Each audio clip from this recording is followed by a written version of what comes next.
I'm Stuart Walker, and I'm the owner of Clubhouse Fitness in Fayetteville, Arkansas, and Little Rock, Arkansas. I've been in the fitness world for a little over 30 years now. As a front desk employee, a general manager, and an owner now. All right.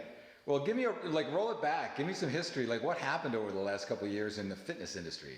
You know, a couple of years ago, we were rolling along just fine, and then you get informed you have to close your facility, and that's been a challenge. But as you come out of it, you start going, okay, the landscape is completely different. We have to change and adapt. There's a lot more smaller boutique gyms that are kind of thriving, that had lower cost.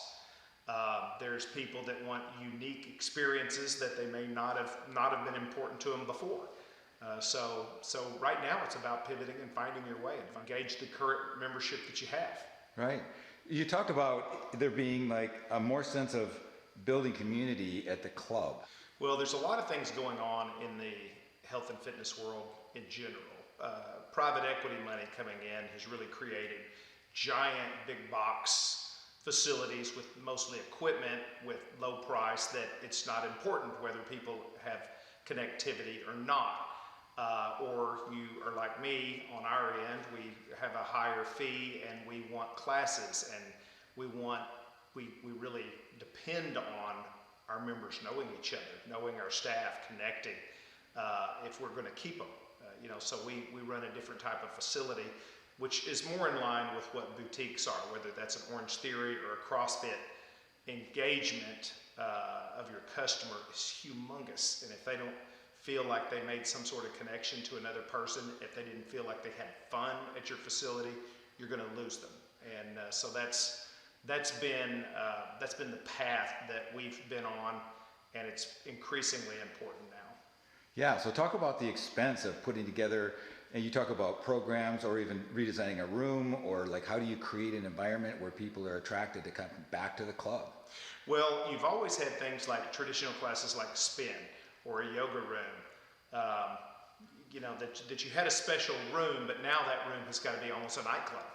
An Orange Theory is basically it's a cardio class and strength training class that basically feels like you're in a nightclub. So you're talking hundreds of thousands of dollars to build that out. A lot of the spin studio concepts and yoga concepts have gone from you just need a room and music to no, now it's got to be kind of a nightclub. It's really the architecture and the design of the studio is tough. And again, that's getting more and more competitive as we go.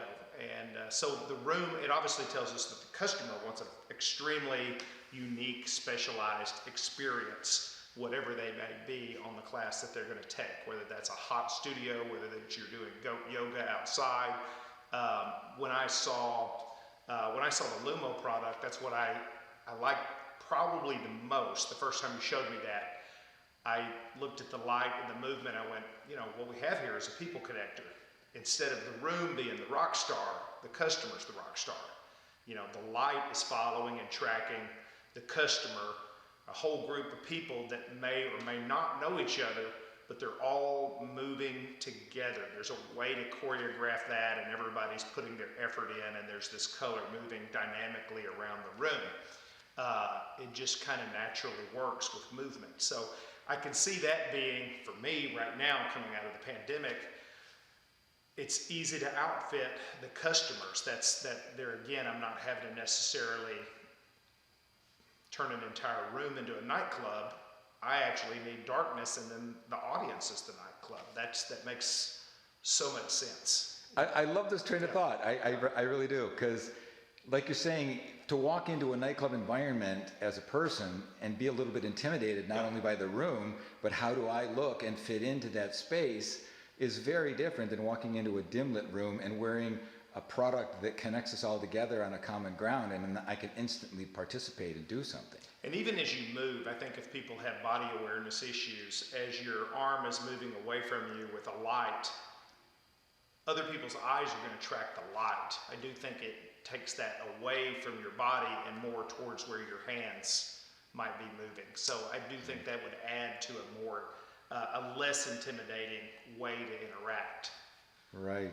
When you're dancing in a fully lit room, I mean, I think that's fun, and that's what everybody is really wanting to do, but it can be intimidating to a lot of people. So finding a way to, finding just another path, another way to make that work. Right. And there's going to be a customer that wants to dance, wants to do yoga, wants to do something like that, and that's the right fit for them. And then they feel engaged, and then they participated in this super cool experience Right. that gives rise to some opportunities to talk and mingle after class. And that's really how you get to connect at a gym. A gym has to become not where you just go and do some grueling exercise. It has to be a third place community where you go and you meet, you talk, and you have fun, and it turns into a part of your life. And so every tool that you can give a member to just engage and have fun and get that kind of experience is money well spent.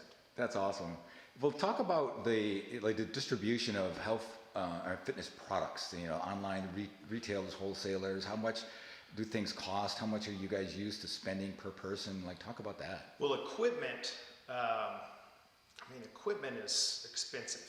If I'm going to set up a spin studio, I'm probably going to spend at least $2,000 per participant on a bike.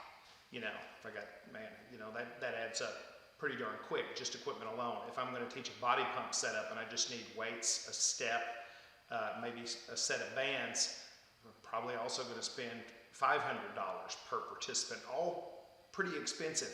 Everything is pretty close to that. It doesn't matter if it's a CrossFit setup, if it's a kettlebell setup, there's so much equipment per user. The nice thing about yoga and a lot of dance classes have been, you don't really have all of those costs involved, but you also have incredible saturation. So now I got to stand out and go, okay, what would make my yoga class unique compared to others? What would make my Zumba class unique compared to others? So you start going, I can't just, as that gets watered down and there's, 40 yoga studios in my competitive area, why would they come to mine? And obviously we can have the staff and the training and create a good experience, but anything that makes you stand out. So I like the idea of, kind of giving me an extra tool or a leg up, creating an environment where, over there, they're literally interacting. Nice. They're creating something. So it sounds like the LuMO product is pretty easy to adopt. If you were to be approached by somebody and say, can you just try this? So for $2,500, you can try it out, and it's not a huge risk for you. Is that true? It's not the risk of other things. We just started a program at our club, that we wanted to try something new, and it was about a $20,000 startup. And we considered that fairly minimal. We had to buy a few more rowers, and we had to buy some sleds and some ski ergs, and there were several other types of specialized equipment that came with that. So we kind of looked and went, okay, I have 2 gyms, 20 a piece. You spend about $40,000. You look up and go, we'll get a return on our investment for that, but yeah, it would be pleasant to have something that had a less impact on our bottom line when it came to that startup cost. So spending $2,000, $2,500 is,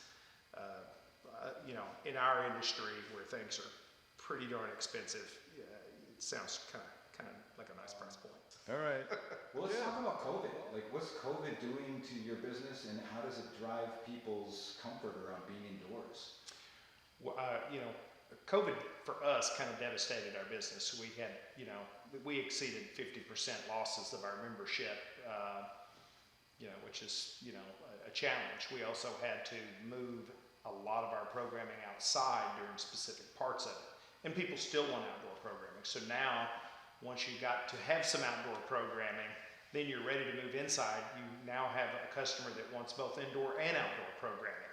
And you just have to find a way to make that happen, really.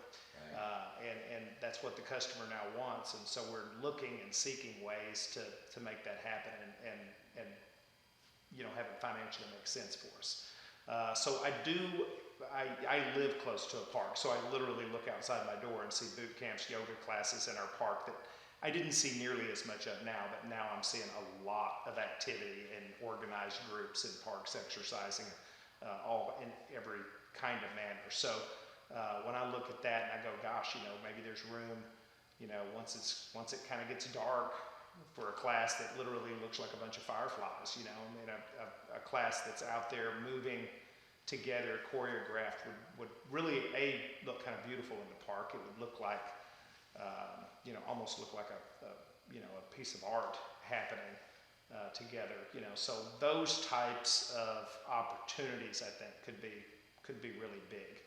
Right, use the same equipment you use in the club and just take it outside. Just take it outside. Even, quite frankly, even if that was a weightlifting class and you wanted to do a body pump class, which is a group weightlifting class, and everybody had those on their hands, and you had that at night, it would look entirely different and feel entirely different than if you did that class without that. All of a sudden, there's a participation, and there's a way to almost nightclub it up in an outdoor environment.